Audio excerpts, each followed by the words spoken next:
Kenshi, un minable dégoûtant, est invoqué dans un autre monde pour combattre avec un groupe. Mais il les trahit, abandonnant son équipe dès qu'il découvre que l'autre camp avait de très jolies filles.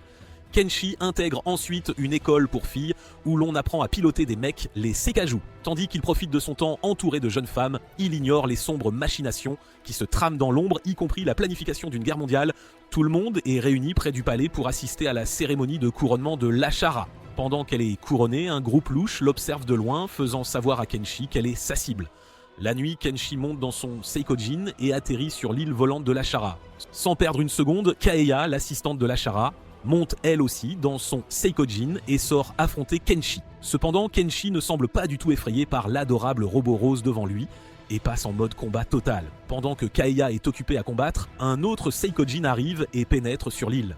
Au moment où il s'apprête à éliminer l'Ashara, un autre Sakogen surgit et parvient à lui sauver la vie. Cette fois, c'est Hwa-Hun-Lee et le Sakogen attaquant décide de se retirer. Finalement, les deux commencent aussi à se battre et Hwa-Hun-Lee fait semblant d'être acculé, juste pour surprendre l'autre Seikojin avec une attaque. Cela cause beaucoup de dégâts et il décide de battre en retraite. Un autre Seikojin, piloté par Dal, arrive et vole pour l'aider à se replier.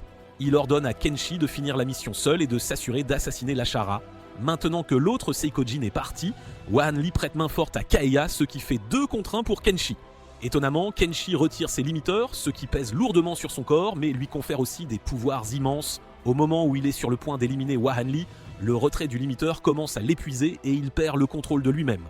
Avant que son corps ne lâche complètement, Kenshi décide de quitter le combat et se dirige droit vers la princesse. Il apparaît devant elle après avoir quitté le Seikojin et sort son couteau. Cependant, la tâche est un peu trop difficile pour son cœur fragile et il finit par lâcher son arme. À ce moment-là, Kaeya arrive aussi et tente d'attaquer, mais il la repousse. Soudain, le corps de Kenshi recommence à agir étrangement et juste au moment où Kaeya est sur le point de l'éliminer, l'Ashara lui ordonne d'arrêter. La princesse ne s'offusque pas de sa tentative d'assassinat et veut garder son identité secrète pour éviter toute rumeur compromettante. Le lendemain matin, Kenshi se retrouve dans une cage et Kaeya lui fait savoir qu'il n'était qu'un sacrifice pour sa soi-disant équipe. Peu après, la sœur de Kaeya, Mexairo, arrive et enfouit le visage de l'Ashara dans ses talons à la première occasion. La nuit, un garçon nommé Oolike rend visite à Kenshi et lui demande son nom. Il est le seul à recevoir une réponse de Kenshi, ce qui surprend tout le monde. Les servantes commentent alors qu'il est trop cruel de laisser la cage dehors par ce froid. Entendre cela culpabilise l'Ashara qui apporte une couverture et de la nourriture à Kenshi, lui disant qu'elle n'est pas un démon ou quoi que ce soit. De plus, elle demande à Kenshi de ne rien dire à Kaeya, commentant que ses yeux diaboliques effraient les gens, sans savoir que Kaeya se tient juste derrière elle. Kaeya retire alors toute la nourriture et ne donne à Kenshi qu'une couverture et quelques fruits pour survivre. Kenshi s'endort et se réveille. Pour trouver Mexaya assise à côté de lui, elle lui demande de la laisser être sa sœur et lui fait sentir ses talents. Entendre ses cris fait apparaître Kaeya qui emmène sa sœur assoiffée. Kenshi remarque alors l'arrivée de Dol, venu l'aider à s'échapper. Tous deux s'enfuient à travers la forêt et un messager informe l'elfe noir de la présence d'invités indésirables. Kaeya était mise au courant de l'évasion de Kenshi et sort sur le Saikogen de Hwa-Hun-Lee, le sien étant toujours en réparation. Dol emmène Kenshi à leur chef et l'homme masqué interroge Kenshi pour avoir échoué à assassiner la princesse. Ils trouvent ensuite un transmetteur magique sur les vêtements de Kenshi, ce qui permet à la princesse d'entendre absolument tout. Leur chef décide alors d'abattre Kenshi comme un chien, ce qui pousse Kenshi à lui rappeler la promesse qu'il lui a faite. Leur chef lui dit que c'est une fausse promesse et qu'il n'y a aucun moyen de le renvoyer dans son monde. Menteur. Au moment où le chef s'apprête à éliminer Kenshi, celui-ci lui donne un coup de pied dans le ventre et se débarrasse de tous les gardes, s'enfuyant finalement. Le chef monte dans son Seikojin et accule Kenshi qui, n'ayant pas d'autre choix, saute du vaisseau et c'est alors que la chef des elfes noirs parvient à lui sauver la vie. L'elfe noir, Aura, retrouve Kaeya et lui laisse le soin de la bataille. Leur chef bat en retraite et Kaeya décide de faire de même. De retour au palais, Kaeya demande à Aura de lui remettre le garçon, mais elle refuse, voulant obtenir toutes les informations sur lui puisqu'elle l'a sauvé. Mexire arrive aussi et remarque que Kenshi a été diagnostiqué avec une maladie appelée Rochator, tandis que Hwa-Hun-Lee suggère l'utilisation de Toriamusu pour le soigner, et Aura décide d'aller en cueillir elle-même. Au même moment, l'Ashara réalise que Kenshi vient d'un monde alternatif et se demande comment il a été invoqué. Soudain, le chef masqué, accompagné de son acolyte, attaque de nouveau l'île de l'Ashara et Kaeya sort pour les affronter. Pendant ce temps, Aura, qui cherche le remède, est également attaqué par Dol. Kaeya commence à avoir du mal à suivre 3 Seikojin, et heureusement, Hwa-Hun-Lee arrive dans son robot à l'allure un peu ridicule et lui vient en aide. D'un autre côté, Aura tente de s'enfuir mais commence à se fatiguer de l'utilisation continue du Seikogen, ce qui déclenche le chant de l'elfe noir. Cela rend Doll incapable de bouger et éteint son Seikogen. Heureusement, Mexaya arrive et ramène Aura au palais avec le remède. Avec l'arrivée de Mexaya et Aura, le chef n'a d'autre choix que de battre en retraite. Ensuite, il donne le remède à Kenshi et il reprend conscience, seulement pour voir un homme parmi toutes les dames qui l'entourent. Tout le monde est ravi qu'il ait pu se rétablir et Kenshi exprime sa gratitude pour les soins reçus. Le lendemain matin, Lashara informe Kaeya qu'elle fera de Kenshi son assistant car ils doivent établir son rôle avant que le secret ne soit éventé. Ensuite, tous deux entrent dans une pièce d'où Kenshi s'échappe et percute Kaeya. Cela rend Kaeya déprimée après avoir vu la petite Excalibur de Kenshi et Kenshi est forcé de prendre un bain. Les deux filles essaient de jeter un coup d'œil mais se font réprimander par la femme de chambre en chef. Plus tard ce jour-là, les trois visitent l'académie où tous les étudiants s'entraînent à piloter des Seiko Jin Gappa. Après être entré, Kenshi commence à lorgner toutes les jolies filles, mais Kaeya lui rappelle qu'il est maintenant l'assistant de Lashara et doit faire preuve de retenue. Peu après, un étudiant nommé Dagmayer accueille la princesse et le voir rend Kaeya méfiante, pensant qu'il est la personne qui pilote le Seikojin violet. Cependant, elle chasse cette pensée de son esprit et commence à s'extasier devant sa belle apparence. Kenshi demande à Kaeya si elle aime ce garçon, ce qui lui vaut de se faire tordre l'oreille et de recevoir une leçon. Il montre ensuite à Kenshi l'arène de l'académie où se déroulent de nombreux combats d'entraînement de Seikojin. De plus, Lashara l'informe que Kaeya et Hwahanli participeront à une cérémonie demain et seront officiellement reconnus comme pilotes de Seikojin. Ensuite, les trois rencontrent la cousine de Lashara, Maria, et les deux filles commencent à se battre dès qu'elles se croisent. Pour régler leur compte une bonne fois pour toutes, elles montrent à Kenshi leurs sous-vêtements, lui demandant de choisir celui qu'il préfère. Cependant, le gamin cultivé choisit la femme plus âgée et leur fait savoir qu'il aime le plus la parcelle de Yukin, l'assistante de Maria. En guise de punition pour ne pas l'avoir choisi, Lashara met un collier de chien au cou de Kenshi afin qu'il ne puisse plus se promener. Lashara informe ensuite Kenshi que de nombreux pilotes de Seikogen, appelés Seikishi, se marient entre eux pour s'assurer que leur enfant devienne aussi pilote. Elle dit ensuite à Kenshi qu'il pourrait être destiné à épouser Yukin ou toute autre fille fréquentant actuellement l'académie. Kaeya rassure alors Kenshi qu'il est encore mineur et pourrait trouver un moyen de retourner dans son monde avant que le fardeau du mariage ne lui tombe sur les épaules. Cela lui fait réaliser qu'épouser Kaeya pourrait être une option pour lui et elle le force à chasser cette idée de son esprit. Bien. Peu après, Hwahanli arrive et demande à Kaeya d'être témoin de son duel amical. Les trois arrivent ensuite sur le champ de bataille pour servir de témoin, où Mexir est également présente. Elle fait un câlin à Kenshi et le force à l'appeler grande sœur. Le duel commence alors et Hwahanli se retrouve d'abord acculée par son adversaire. Heureusement, elle parvient à jeter l'adversaire hors du champ de bataille, faisant d'elle la victorieuse du duel. Ensuite, Kaeya escorte Kenshi jusqu'à sa nouvelle chambre et lui demande de rester tranquille. Cependant, il n'écoute pas et décide de s'aventurer dans une forêt voisine. Soudain, deux elfes l'attaquent de nulle part, mais Aura arrive et leur ordonne d'arrêter. Elle informe ses hommes que Kenshi est l'assistant de Lashara et qu'il ne connaît pas les règles d'intrusion sur la propriété des elfes noirs. Elle remarque ensuite les choses que Kenshi ramassait dans la forêt et aperçoit un champignon super rare. Voyant à quel point il l'apprécie, Kenshi décide de le leur laisser même s'il pourrait le vendre pour une fortune. Ils discutent ensuite du sujet du mariage arrangé avec Aura et elle lui fait savoir que les djinns sont des armes absolues, dotées de pouvoirs extraordinaires et que leur nation fait tout pour s'assurer d'avoir un grand nombre de pilotes pour les contrôler.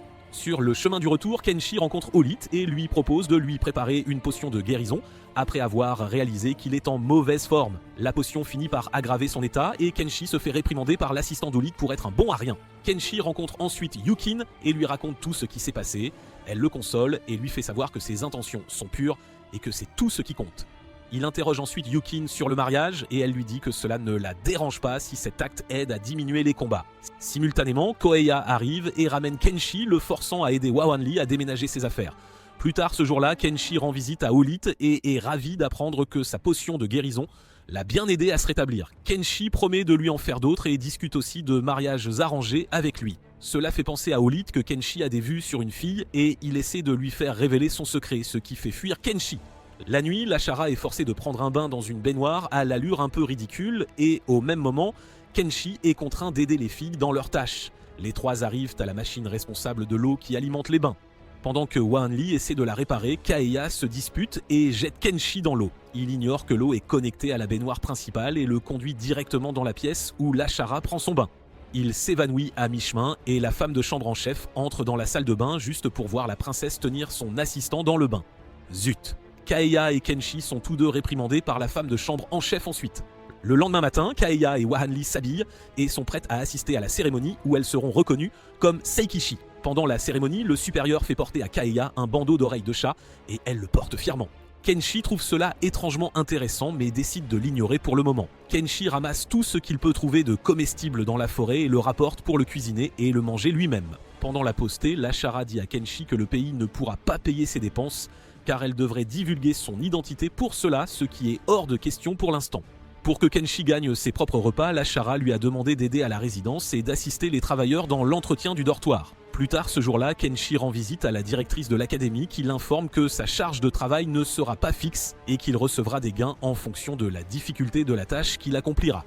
Ensuite, elle l'emmène voir la chef des gardiennes de dortoir nommée Hana. Après l'avoir bien observé, Hana commente à quel point il a l'air maigre et chétif, mais la directrice la rassure en disant qu'il est bien plus que ce qu'il paraît. Hana emmène ensuite Kenshi voir une fille nommée Josie, qui est apparemment chargée de lui enseigner toutes les bases du travail. La fille au menton pointu semble frustrée au début, mais est ensuite impressionnée de voir à quel point Kenshi est capable d'accomplir le travail efficacement. Kenshi n'excelle pas seulement dans une seule tâche, mais parvient à accomplir parfaitement chaque tâche qu'elle lui confie. Lors d'une de ces tâches, Kenshi rencontre Aura qui lui demande de l'aide. Il s'avère que des brutes ont jeté la robe d'une étudiante en bas de la montagne, et sans aucune hésitation, Kenshi saute et la récupère pour elle. Les filles tombent sous son charme après ce qu'il vient de faire, tandis qu'Aura est simplement impressionnée. Son talent d'esclave fait que toutes les autres femmes de chambre en chef se disputent pour lui. Cela pousse la directrice à leur conseiller de ne pas épuiser Kenshi, car cela pourrait être malsain pour un jeune garçon comme lui. Ensuite, Kenshi aide le chef à préparer le déjeuner et va le livrer à Aura et Pochina. Sans hésitation, Pochina reconnaît la vraie nature de Kenshi et le traite de chien errant. Une fois la livraison terminée, Kenshi est entouré d'une foule de filles qui l'interrogent sur son rôle d'assistant de Lashara. N'ayant pas d'autre choix, Kenshi décide de s'enfuir et finit par pénétrer sur le territoire forestier d'Aura. Cependant, les filles commencent à s'effondrer lentement car elles ont du mal à suivre Kenshi. Peu après, toutes les filles abandonnent et sont dispersées dans la forêt.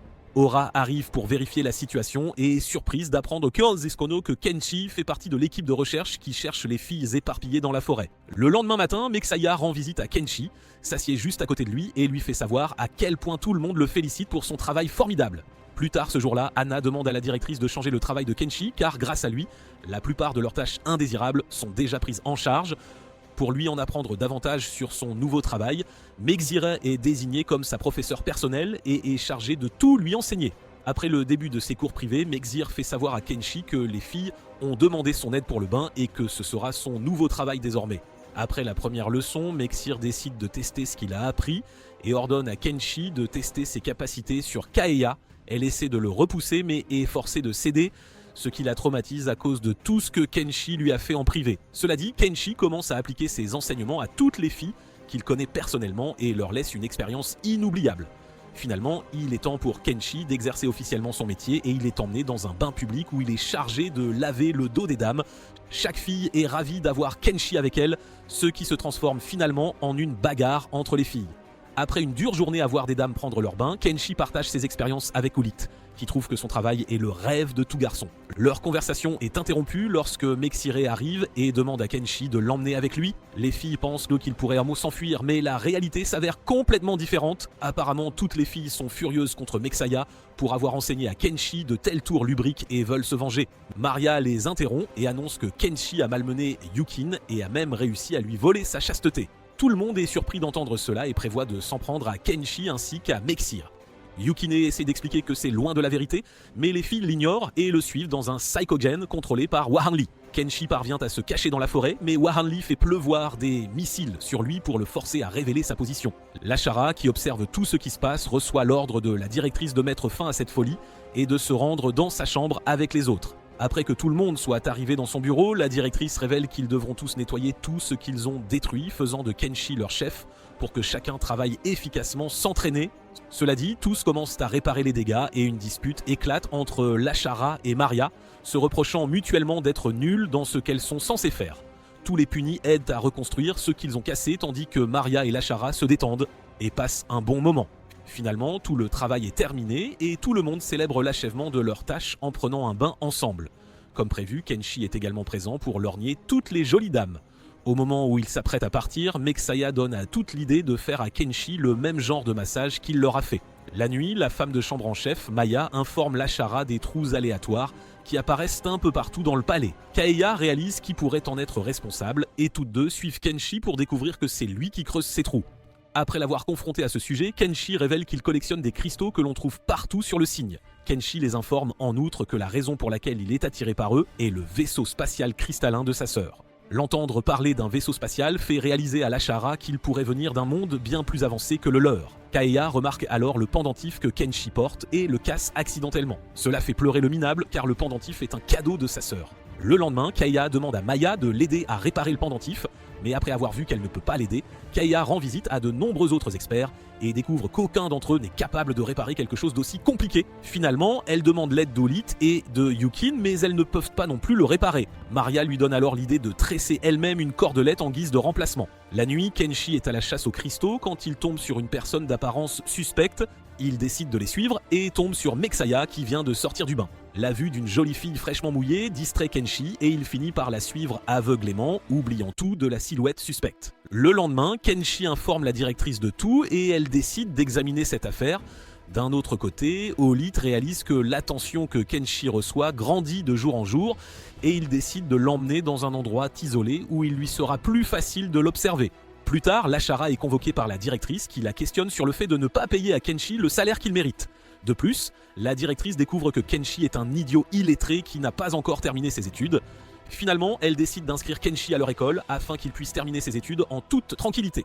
La nuit, l'Ashara informe Kenshi de son entrée à l'école et Kaeya lui conseille de ne pas chercher les ennuis tandis que l'Ashara espère que rien de grave n'arrivera avant que Kenshi ne soit reconnu comme son assistant. Finalement, le moment est venu pour Kenshi de se rendre à l'école et l'Ashara le met en garde de ne pas trop s'approcher de Maria car ils se retrouveront dans la même classe. Alors qu'ils cheminent tous les trois tranquillement vers l'établissement scolaire, l'élève que Kenji avait secouru il y a quelques jours, une jeune fille prénommée Lapis, fait son apparition et lui propose gentiment de lui faire découvrir les lieux. Pendant ce temps, Kaeya et l'Ashara prennent la décision de suivre Kenji de près, histoire de s'assurer que ses instincts un peu étranges ne le poussent pas à profiter de cette adorable jeune fille. Au cours de leur petite promenade, ils se retrouvent par hasard. De temps après, l'Ashara se fait prendre en flagrant délit de filature par une zone strictement interdite à assister à son cours. Mais les jeunes par la suite leur pardonnent leur audace à toute nouvelle classe et le tout premier ami qu'il se fait là-bas se nomme là aussi. Le directeur de l'établissement rend une petite visite à Olith et aux autres professeurs, les interrogeant sur Kenshi pour finalement découvrir qu'il n'est peut-être pas, après tout, en état de mort cérébrale.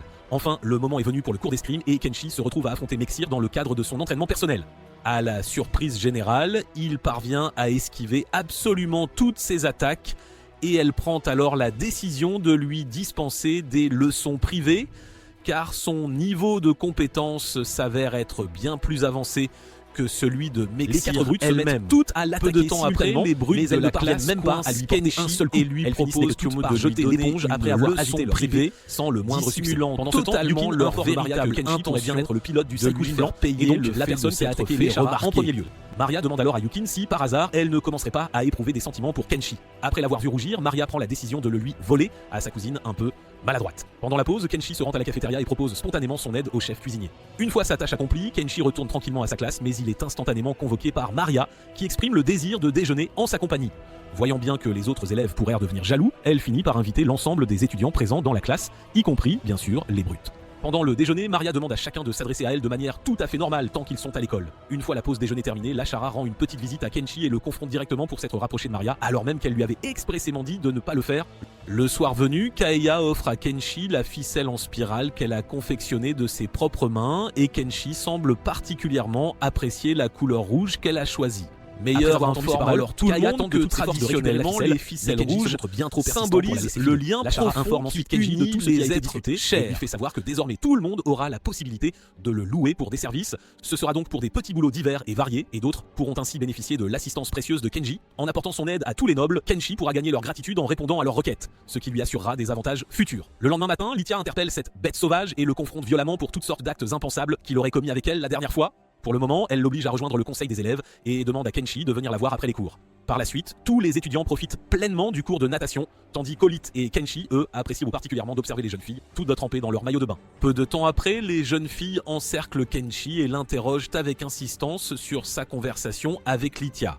Après avoir compris qu'il avait rejoint le conseil des élèves, les jeunes filles se mettent alors à courir après Kenshi, bien décidées à s'assurer de l'avoir rien que pour elle. Il parvient à se dissimuler dans le bureau du conseil des élèves et les filles décident d'élaborer un plan ingénieux afin de pouvoir enfin attraper Kenshi. Lithia, elle, est furieuse contre Kenshi pour avoir fait irruption de la sorte, et elle semble d'ailleurs bien plus épuisée que d'habitude.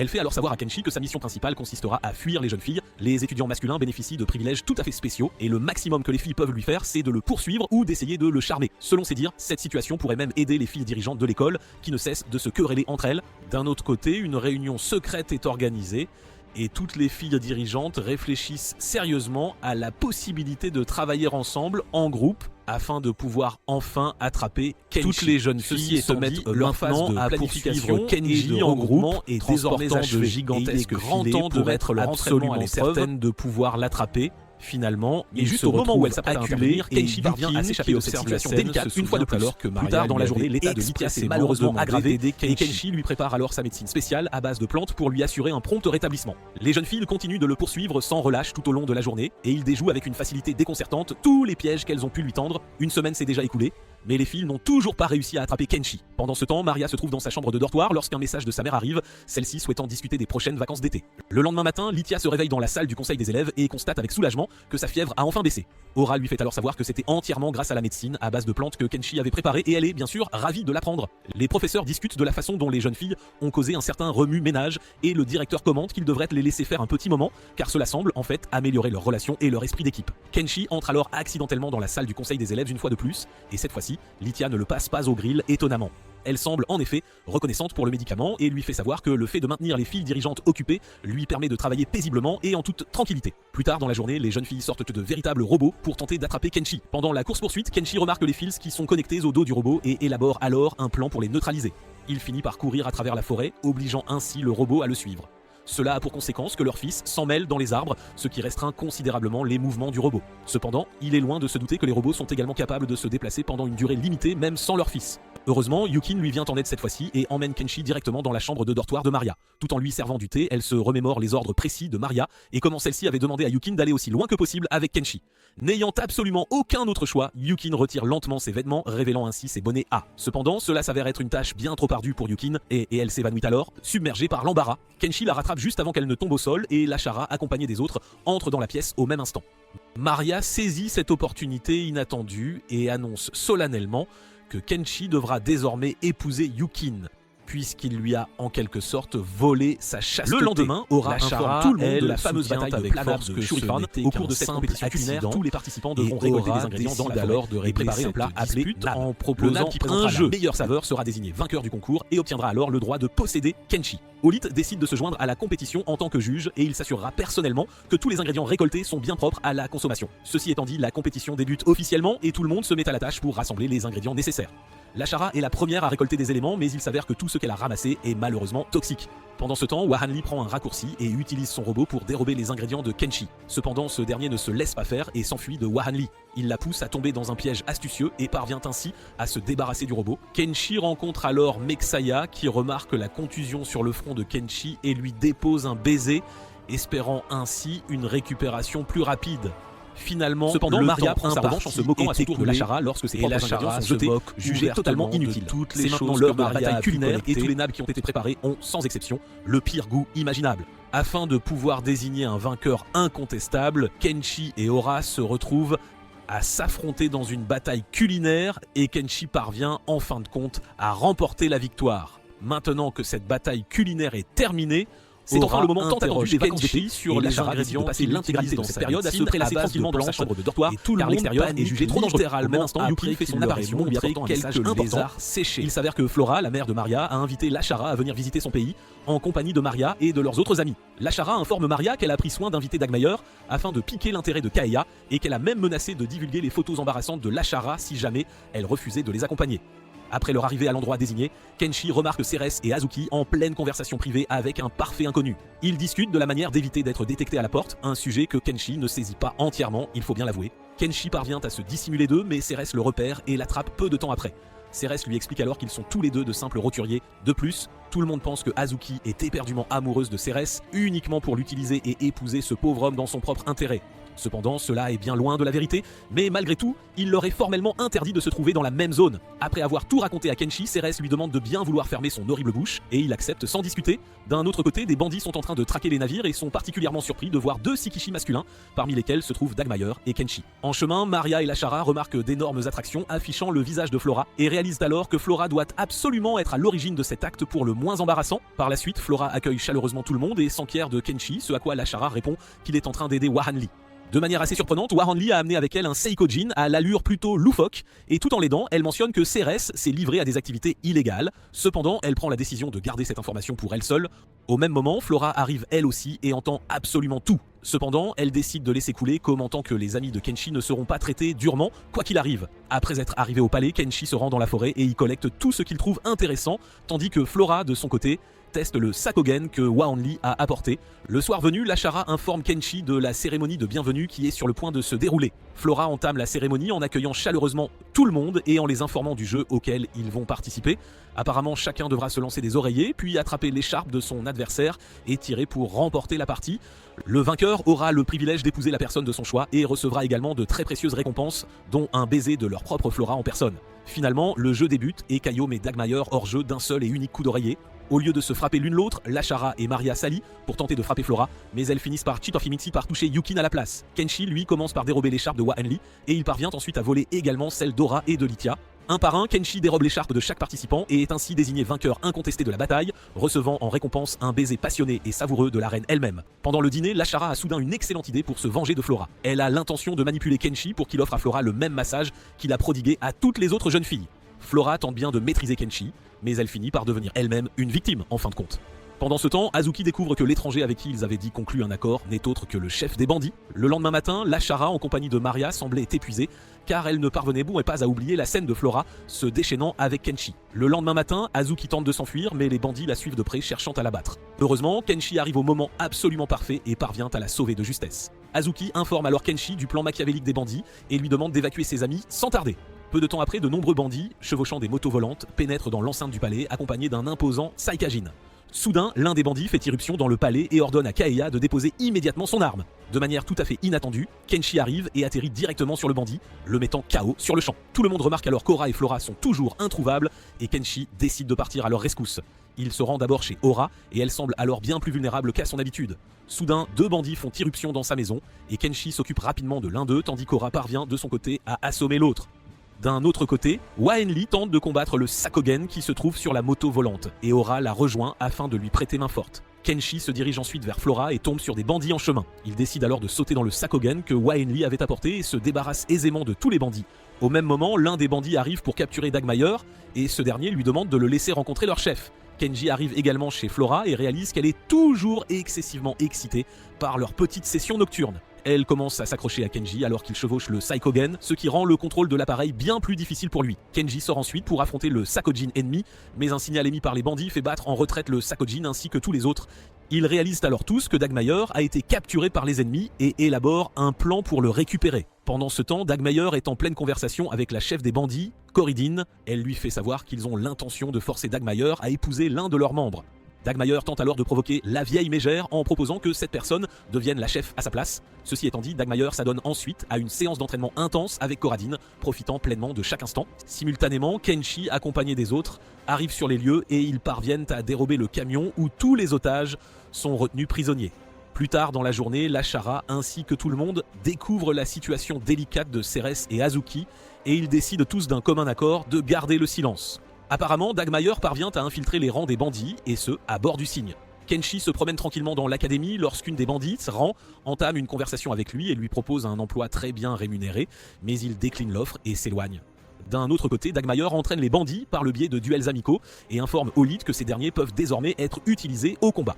De plus, Olid demande à Dagmeier de lui prêter main forte pour quelque chose qu'il est en train de planifier depuis un certain temps. Ceci étant dit, Dagmeier suggère d'organiser un grand tournoi de guerriers au sein de l'académie, car les résultats permettront d'évaluer l'efficacité des leçons que les étudiants ont reçues jusqu'à présent. Tout le monde est d'accord et trouve que c'est une excellente idée, tandis que Lashara décide d'agir en tant que bookmaker et de gagner autant d'argent que possible. Dagmayer en informe Olith qui lui exprime sa gratitude, se demandant ensuite si les personnes que Dagmayer a amenées sont réellement fiables. D'un autre côté, Amura remarque que Ran a été en train de faire les poches des étudiants et qu'elle affiche désormais ouvertement son côté le plus désagréable. Amura sort son couteau, faisant clairement savoir à Ran qu'elle ne devrait absolument rien faire qui puisse amener les gens à remettre en question l'autorité de Dagmayer. Pendant ce temps, Lashara a terminé ses activités de bookmaker et est prête à démasquer son escroc de centre d'appel. Pour bien commencer les choses, tous les étudiants se mettent à s'affronter les uns les autres lors des épreuves préliminaires dans le but de se qualifier pour l'événement principal. Olith consulte son carnet et informe Mexaya que parmi les participants figurent Aura, Kenshi et Dagmayer, ce qui promet de rendre les choses particulièrement intéressantes. Pendant que tout le monde se prépare activement pour le tournoi, Warrenly fait nettoyer à Kenshi un Saikuchin, un objet d'une immense importance car c'est la seule version existante au monde. Peu de temps après, le tournoi est sur le point de débuter et Lashara panique complètement en réalisant que tout le monde vote pour Kenshi, ce qui va bien sûr complètement perturber l'ensemble du système de paris.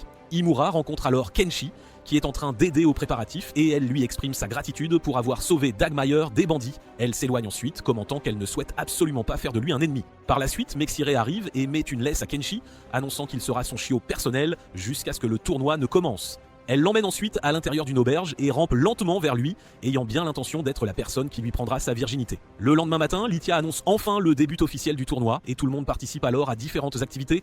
Pendant ce temps, Lashara est toujours aux prises avec les paris qui sont placés sur Kenshi. Pour compliquer encore plus les choses pour Kenshi, Lashara lui remet un guide de la compétition. La course débute et tout le monde s'élance tandis que Kenshi, lui, reste immobile, comptant des chiffres dans sa tête. De plus, il porte un poids gigantesque attaché à son dos, car Lashara l'a délibérément mal informé de toutes ses règles pour s'assurer qu'il perde. Après avoir tout corrigé, il se met enfin à courir, mais l'une des filles de Lashara le trompe, faisant ainsi suivre à Kenji la mauvaise piste. Lithia remarque que quelque chose ne tourne pas rond dans la manière d'agir de Kenji et réalise que Lashara doit absolument être derrière tout cela. Kenji dépasse alors lentement tous les autres concurrents et finit par distancer Dagmayer également. Les deux jeunes filles, un peu coquines, offrent une serviette à Dagmayer et il finit par choisir celle de Kaeya. Il abandonne ensuite la course après avoir réalisé qu'il est en 3ème position, avec Aura et Kenshi respectivement en 1ère et 2ème place. Kenshi rattrape également Aura et elle décide alors de prendre les choses au sérieux pour remporter la course. Pendant ce temps, Kenshi pense que ce serait un peu étrange s'il gagnait et il décide alors de ralentir, laissant ainsi Aura prendre la tête. Cependant, Kaeya remarque cette manœuvre et le menace de lui confisquer toute sa collection de cristaux s'il venait à perdre. Cette déclaration transforme Kenshi en un animal encore plus sauvage qu'il ne l'est déjà et il reprend facilement la tête de la course une fois de plus. Aura abandonne également la compétition car elle n'est plus du tout capable de courir davantage. Kenshi remporte finalement la course mais il continue de courir, terrifié à l'idée de devoir abandonner sa précieuse collection de cristaux. Afin de l'arrêter, les jeunes filles le suivent à bord d'un Sakogen et Kaeya le menace de lui confisquer sa collection s'il ne s'arrête pas, ce qui ramène Kenshi à son état habituel. Le dysfonctionnement du Sakogen projette Kenshi au loin et Aura parvient à le retrouver avant toutes les autres filles. Il lui transfère un peu d'eau dans la bouche au moyen d'un baiser, ce qui a pour effet de réveiller la princesse. Au début, Aura le félicite chaleureusement d'être un coureur si rapide, puis elle lui avoue ses sentiments les plus profonds. Juste au moment où elle s'apprête à révéler son souhait, Kaeya arrive et les interrompt. D'un autre côté, Dagmayer et Olith décident de passer à l'étape suivante de leur plan et souhaitent éliminer Kenji afin qu'il ne devienne pas un obstacle. Imura tente de les arrêter mais Dagmayer la coupe court avec un « Qui t'a demandé ton avis ?» et la fait taire. Cependant, Olith prévoit de s'occuper des tâches les plus importantes pour le moment et décide d'accorder à Kenshi quelques instants de paix supplémentaires. Le soir venu, Kenshi est parti à la chasse aux cristaux lorsqu'il tombe par hasard sur la même jeune fille suspecte. Elle tente de l'attaquer et tombe alors dans un piège, l'entraînant avec elle. Heureusement, quelqu'un lance une corde et Kenshi parvient à se sauver ainsi que la jeune fille.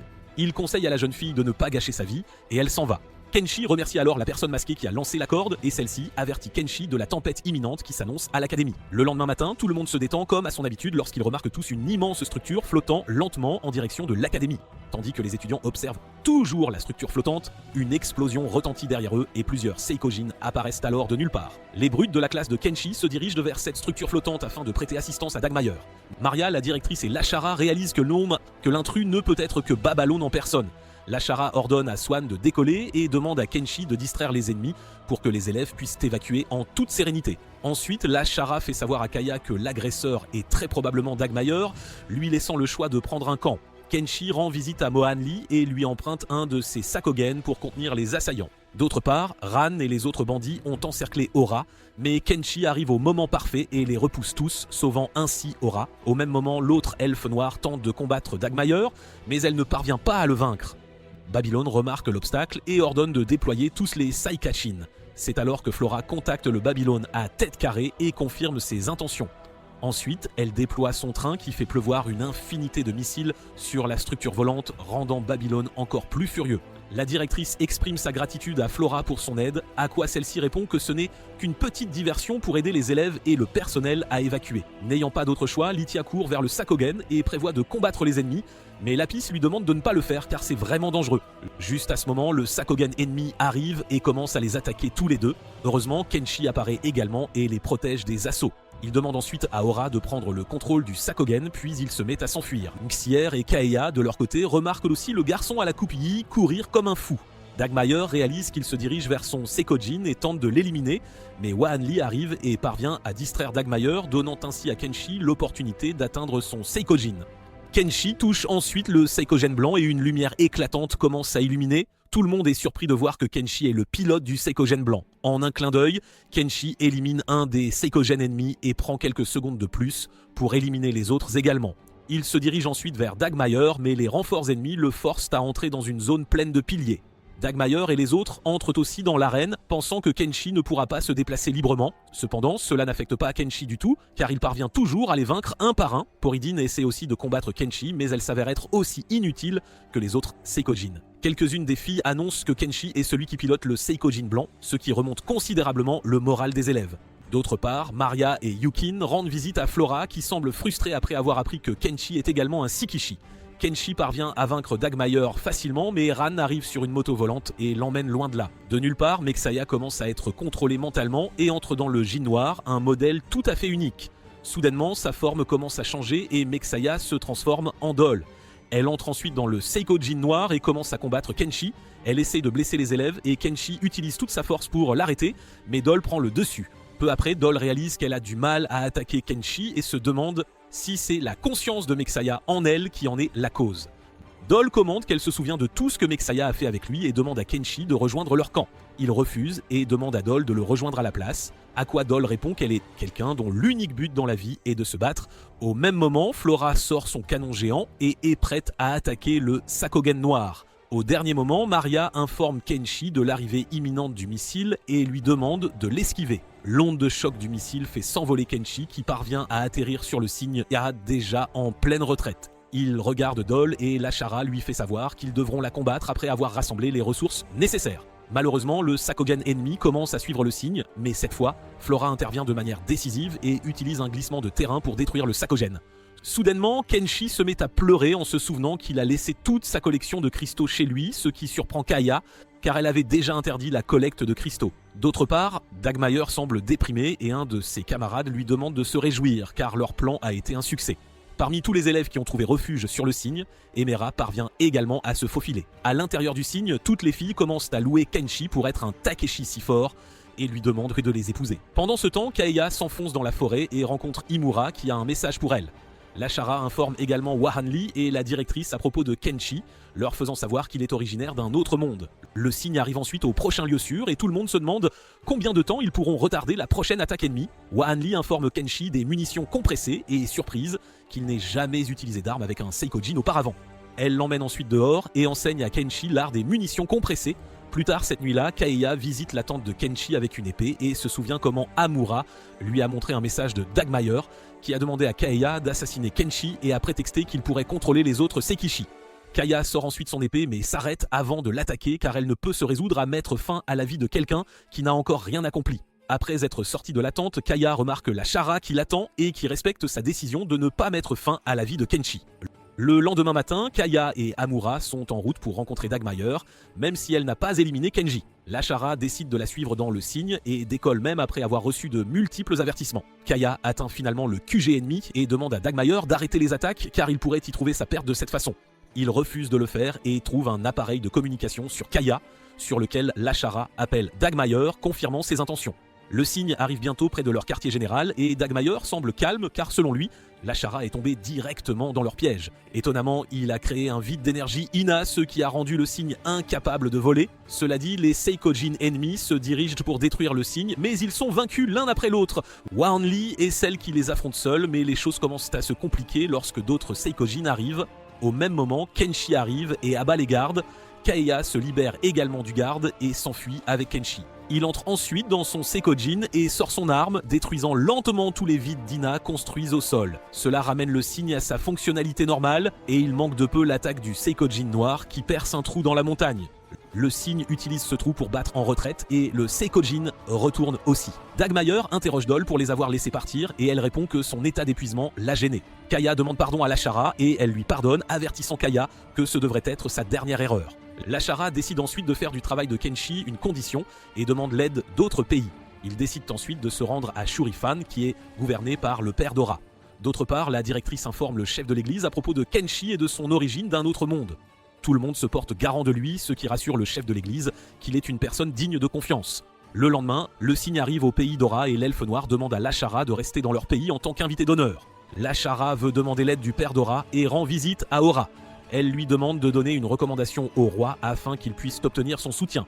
Cependant, Ora est frustré contre Kenji pour ne pas lui avoir dit son secret et Lashara lui fait savoir qu'il n'est pas quelqu'un qui se vante. Le lendemain, Lashara négocie avec le roi quand Ora arrive et demande à son père de les soutenir. Il est décidé que Kenji aura une course d'obstacles de longue distance avec le roi et le pays des elfes noirs soutiendra Lashara si Kenshi parvient à gagner. La nuit, Kaya surprend Kenshi en train d'essayer de s'échapper et de collecter des cristaux. Elle remarque ensuite le pendentif qu'il porte et se souvient comment le fil rouge est un signe d'amoureux. Il refuse de le lui donner, mais étonnamment, Kaya lui permet de le garder. Le lendemain, c'est l'heure de la course et Lashara mise tout sur Kenji cette fois. Le roi réalise que Kenji ne semble pas nerveux et le traite de fou attardé. La course commence enfin et l'elfe au point de contrôle informe le roi que Kenji est en première position. Il parvient à esquiver tous les pièges sur son chemin et atteint le prochain point de contrôle où il constate que Kenji occupe toujours la première position. Point de contrôle après point de contrôle, le roi découvre que Kenji a été devant lui tout ce temps. Finalement, le roi atteint la ligne d'arrivée et réalise que Kenji n'est toujours pas arrivé. Peu après, Kenshi arrive et est confronté par Lashara car elle a perdu tout son argent. Kaya remarque son sac et réalise qu'il a gaspillé tout son temps à cueillir différents articles comestibles de la forêt. Il trouve le célèbre champignon et leur fait savoir qu'il l'a trouvé pour l'elfe noir afin de les remercier de l'hospitalité qu'ils ont montrée. Le roi se met à rire et accepte sa défaite, faisant de lui le vainqueur de la course. Il demande ensuite à Kenshi d'épouser sa fille, faisant rougir Ora de manière incontrôlable. Soudainement, les alarmes se déclenchent et le roi réalise que les ennemis sont également entrés sur leur territoire. Avec le Seikojin noir, Guy, les ennemis commencent à attaquer la ville principale tandis que le roi et les autres les observent de loin. Le roi monte ensuite dans son Seikojin et se dirige pour combattre Dagmayer. Peu après, Doll arrive et une de ses attaques rend le roi complètement impuissant. Juste au moment où Doll est sur le point de l'achever, Kenshi arrive et sauve le père d'Ora. Il commence ensuite à combattre Doll et Dagmayer utilise cette opportunité pour l'attaquer mais échoue lamentablement. Kenshi se jette ensuite sur Doll pour attaquer mais elle bloque facilement son attaque en utilisant son bouclier. Au même moment, Kenshi reçoit un message d'Ora lui suggérant de battre en retraite car l'évacuation est terminée. Après être retourné à la base, le roi dit à Kenshi qu'il veut annoncer officiellement son mariage avec Ora. Pendant ce temps, les hauts responsables de l'église observent tout cela et prévoient d'envoyer une équipe spéciale pour s'occuper de Gaïa et envisagent de faire rejoindre Kenji à l'équipe également. Kenji et les autres sont sur le point de partir et le roi dit à Ora de faire ce qu'elle veut et de suivre son futur mari à chaque pas qu'il fait. Leur prochaine étape est le pays de Maria et la prévoit d'offrir une fleur devant la pierre tombale de Maria, même si elle est toujours bien vivante. D'autre part, Dagmayer remarque un navire de l'église se dirigeant vers le cygne et l'attaque même après que le navire se soit rendu. Lashara le remarque et envoie Kenshi et Kaya aider le navire. Heureusement, le membre de l'église utilise la capsule de sauvetage et quitte le navire. Kenshi remarque la capsule spatiale entrante et parvient à l'attraper et à la ramener au cygne. Peu après, Ria reprend conscience et informe Lashara que l'église a été complètement détruite par Babylone. Elle lui dit en outre que le pouvoir de Babylone n'est dû qu'au fait qu'il possède Gaïa et que Kenshi est le seul à pouvoir la combattre. Elle rencontre ensuite Kenshi et lui demande des nouvelles de ses parents. Pendant qu'ils parlent en privé, les autres filles les surveillent, s'assurant que Kenshi ne commence pas à revivre les choses dont il rêve. Plus tard, le cygne est sur le point d'entrer dans le pays de Maria. Lashara demande à Kenshi et Ora de reconnaître la zone dans leur Sakogen. Même s'ils ne détectent aucun ennemi, tout le pays semble avoir été détruit par les ennemis et Lashara s'assure de déposer des fleurs pour Maria. Soudainement, des structures géantes appelées chutes de météores apparaissent et commencent à laisser tomber d'énormes rochers sur le pays. Elles sont contrôlées par les bandits et elles bloquent leur seule voie d'évasion. N'ayant pas d'autre choix, Ora et Kenshi essaient de briser la structure avec leurs armes, mais cela ne semble avoir aucun effet. Les chutes de météores commencent lentement à se rapprocher du cygne, prêtes à frapper à tout moment. De manière inattendue, un Sakogen inconnu arrive et commence à attaquer la structure par le haut. Cela abaisse sa défense et permet à Kenshi et aux autres de l'attaquer par le bas, réussissant finalement à la détruire complètement. Il s'avère que Yukin est le pilote du Sakogen inconnu et elle les emmène sous terre où les civils du pays cherchent refuge. L'Ashara est frustrée après avoir vu Maria vivante, lui demandant de payer les fleurs qu'elle a achetées.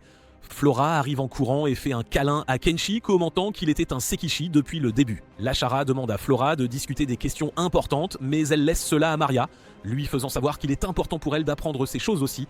Ensuite, tous les hauts responsables se réunissent dans une pièce et discutent de la façon dont ils ne peuvent pas compter sur l'église et doivent gérer ce désordre par eux-mêmes. Flora commente qu'ils doivent repenser qui détient l'autorité sur Kenshi et tout le monde est d'accord, laissant la princesse avide d'argent. Flora donne à Kenshi un peu de temps pour y réfléchir. Plus tard, à l'heure du dîner, l'Ashara est la seule à ne pas arriver à table, laissant tout le monde s'interroger sur sa santé mentale.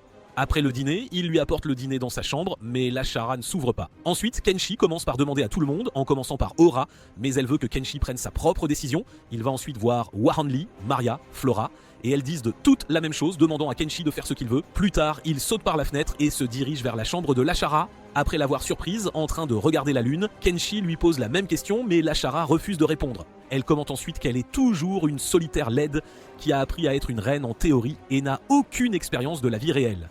Des larmes commencent à couler de ses yeux et elle demande à Kenji de ne pas partir ou de ne pas la laisser derrière. Kenji répond qu'il est venu dans ce monde tout seul et qu'elle est celle qui lui a créé une place. Il demande ensuite à l'Ashara de lui vendre le cygne alors qu'il n'a pas assez d'argent pour remplacer son terrain déchiré. Le lendemain, Kenshi annonce que le cygne sera son lieu de séjour et informe tout le monde que ce sera une zone neutre. Il accueille ensuite tout le monde à bord en tant que représentant de leur pays. Tout le monde l'applaudit et commence à accepter sa proposition et veut devenir le représentant de son pays.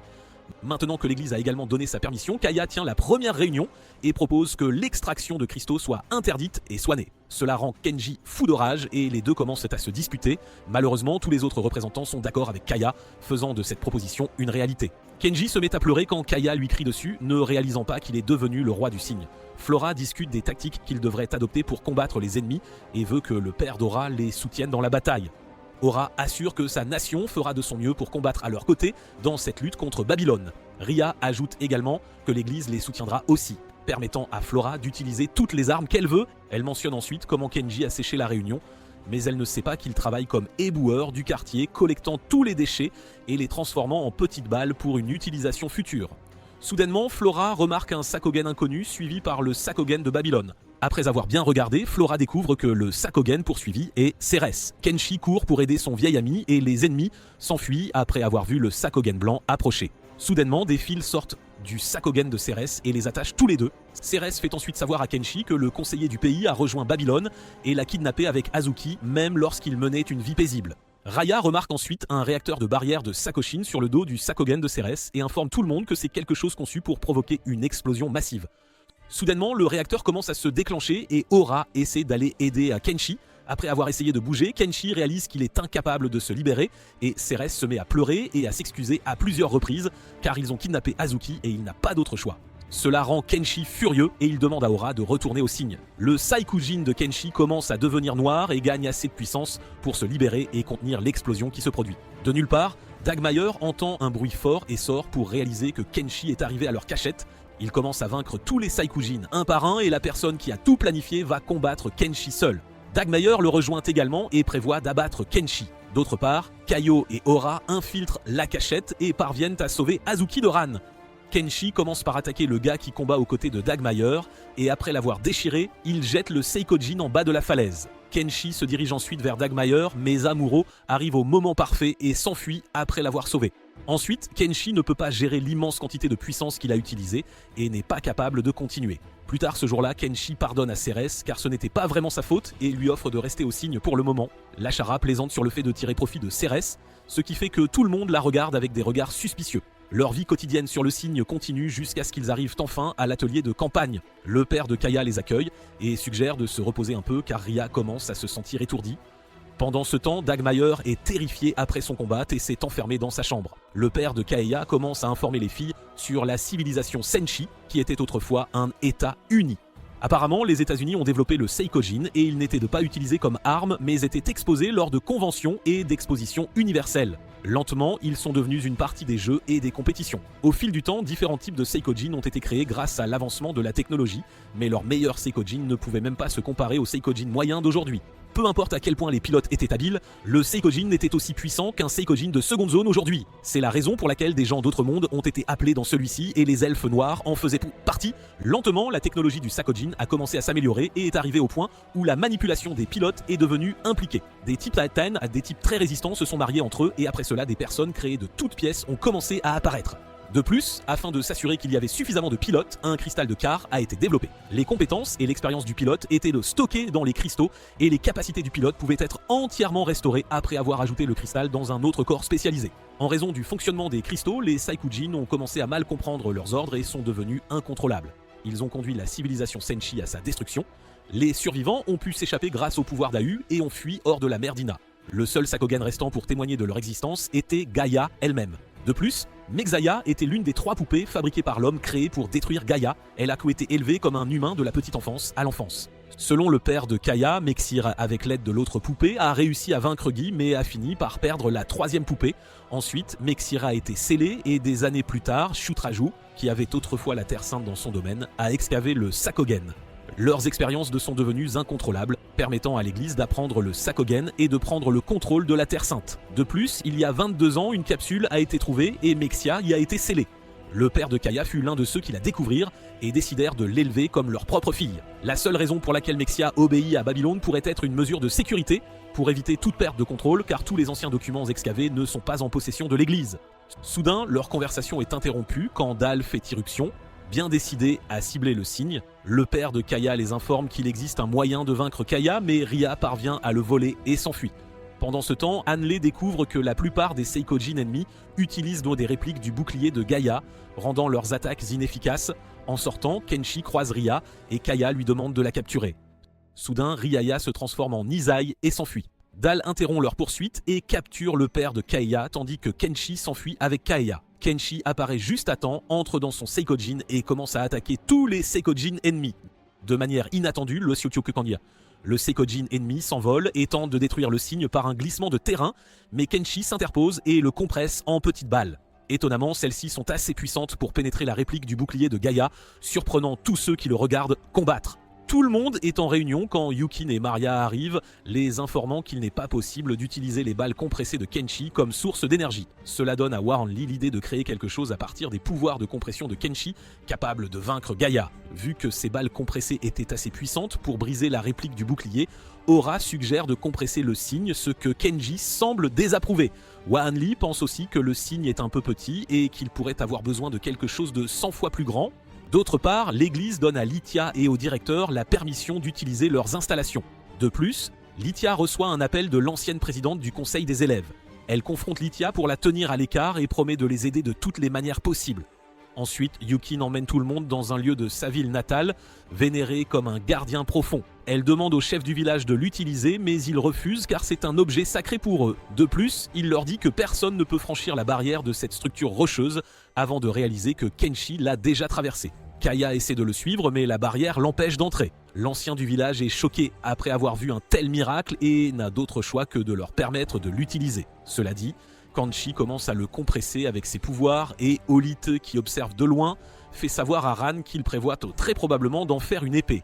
Après la première session, Kenshi semble fatigué et s'endort, laissant Kaya et Aura faire le reste du travail. Toutes les filles, avec Kenshi, se relaient pour compresser la structure. Lentement, elle a commencé à rétrécir, mais le poids n'a pas changé du tout. Ran, de son côté, remarque qu'ils sont tous fatigués et prévoit de les attaquer profitant de cette occasion. Tous les bandits commencent à leur tirer dessus, mais heureusement, Yukin arrive et prévoit d'encaisser les attaques. Peu après, Yukin commence à avoir du mal, car il lui est difficile de subir les dégâts de tous les ennemis à la fois. Voyant l'état de Yukin, Kenshi redouble d'efforts et parvient finalement à la rétrécir pour en faire une épée. Un seul coup d'épée vainc tous les ennemis, et à ce moment-là, les écolières, avec le directeur Lithia, arrivent, promettant de combattre à ses côtés. Tout le monde est de retour sur le signe, et toutes les belles écolières entourent Kenshi, le félicitant d'être devenu le roi. Soudain, Kenshi commence à se sentir étourdi, mais il l'ignore pour le moment. Cependant, son état s'aggrave, et il est contraint de se reposer et de prendre des médicaments. Plus tard cette nuit-là, Mexaya rend visite à Kenji, et il est surpris de la revoir après si longtemps. Mexaya l'informe qu'elle est allée à l'atelier de terrain pour confirmer quelque chose avec son père. Il l'a informé que les humains artificiels avaient été créés pour vaincre les Seikoshi, et qu'ils avaient aussi la capacité de se marier avec des humains. Il y avait aussi une possibilité que les enfants hybrides puissent posséder plus de pouvoir que les humains artificiels eux-mêmes. Cependant, cela ne devint jamais une réalité car Gaïa attaqua tout le monde des autres mondes, étant la seule à pouvoir contrôler le Sakishin. N'ayant pas d'autre choix, les gens envoyèrent un humain artificiel dans un autre monde et importèrent un humain né de cette union. Selon Mexaya, Kenshi est cette personne, car il est venu dans ce monde au même moment. Apparemment, son incapacité à le blesser était due à cela aussi, et sa fièvre est le refus de son corps de blesser Mexaya. Elle utilise alors un appareil de communication et Babylone apparaît devant Kenshi. Il essaie de contrôler Kenshi avec ses pouvoirs et pose un sceau sur son corps pendant que Mexaya observe en silence. D'autre part, les filles envisagent un moyen de combattre sans Kenshi s'il ne se rétablit pas à temps. Juste à ce moment-là, les pères de Flora et Aura arrivent et tous deux commencent à se disputer pour savoir laquelle de leurs filles épousera Kenshi. Pendant ce temps, Kenshi n'abandonne pas et dit à Babylone qu'il a sa propre volonté et qu'il ne suivra pas ses ordres. Kenshi fait alors la pose de Goku et brise tous les sceaux, surprenant Babylone qui ne pouvait pas croire que c'était possible. Il ordonne ensuite à Mexaya de détruire le signe et elle désactive le bloqueur de gravité de l'épée Tenchi, redevient une poupée et s'enfuit. Le poids de l'épée Tenchi est trop lourd pour le signe et il commence à descendre. Juste au moment où il est sur le point de toucher le sol, Kenji saute dans son Sekojin et parvient à arrêter les dégâts. Le lendemain matin, tout le monde est prêt à partir combattre et reçoit les bénédictions de Flora et du roi. Au même moment, Olith se prépare aussi à la guerre, plaçant toutes ses troupes en position. De plus, Gaïa, qui se remet des dégâts, est de nouveau fonctionnelle. Les bandits ont créé une forteresse autour du pays de l'Ashara et ont mis un vide pour que le Sakogen ne puisse pas la traverser facilement. Ils pensent qu'il est enfin temps de se détendre, car les ennemis n'arriveront pas de sitôt, pour réaliser plus tard que les forces de l'Ushara avancent lentement vers le fort. Les forces du roi Shurufan sont les premières à attaquer le fort, mais les ennemis n'abandonnent pas si facilement. De plus, les Sakogen fabriqués par Hua Hanli coupent toutes les conduites de vapeur, privant les Sakogen ennemis d'énergie. Olith est informé que le signe se dirige vers les hautes terres par le chemin de fer. Au même moment, Maria envoie son train sur le champ de bataille et il commence à attaquer la structure flottante principale où Olith et Babylone sont présents. Pendant que le signe se dirige vers les hautes terres, Lithia et les filles doivent se concentrer sur l'autre point de contrôle et vaincre les ennemis restants. Voyant leur plan s'effondrer lentement, Dagmayer arrive et demande la permission à son père d'aller prendre le Sakogen blanc seul. Ran pense qu'ils sont en sécurité tant que les ennemis ne franchissent pas la forteresse. Juste à ce moment-là, le roi Shurufan révèle des catapultes géantes qui lancent plusieurs Sakogen de l'autre côté de la forteresse. L'un des Saikujin est piloté par l'ancienne présidente et elle commence à apprécier le massacre et à faire pression sur les ennemis de l'autre côté également. L'Ashara remarque Dagmayer seul au palais, défiant Kenshi en duel. Kenshi accepte le duel sans hésiter et part. Dagmayer fait de son mieux pour surmonter le traumatisme et se jette sur Kenshi, toujours incapable de porter le moindre coup.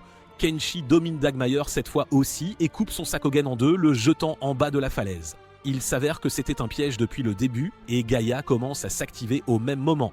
Kenji se prépare et affronte Gaïa qui est pilotée par Dal. Tous deux semblent se donner du fil à retordre, surprenant tout le monde. Peu après, Babylone apparaît aussi sur le champ de bataille et se dissout pour faire partie de Gaïa. Cela donne à Gaïa une nouvelle forme plus puissante, l'équipant de nouvelles armes mortelles.